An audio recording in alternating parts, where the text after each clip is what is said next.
Bu erkakning qiziqishini yo'qotishiga sabab bo'ladigan 5 ta narsa. Birinchisi, yolg'on gapirish.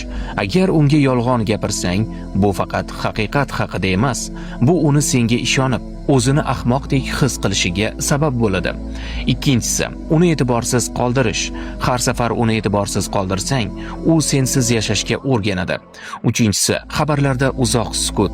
Unga uzun matnlar kerak emas, faqat harakat kerak. Sukut unga sen uni hatto o'ylamaysan deganini bildiradi. To'rtinchisi, juda band bo'lish. U haqiqatdan band bo'lgan odam bilan beparvo odamni ajrata oladi.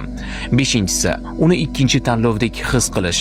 U sening e'tiboring o'zgarganini sezadi va u almashtirilganini his qilganda hissiy jihatdan orqaga chekinadi.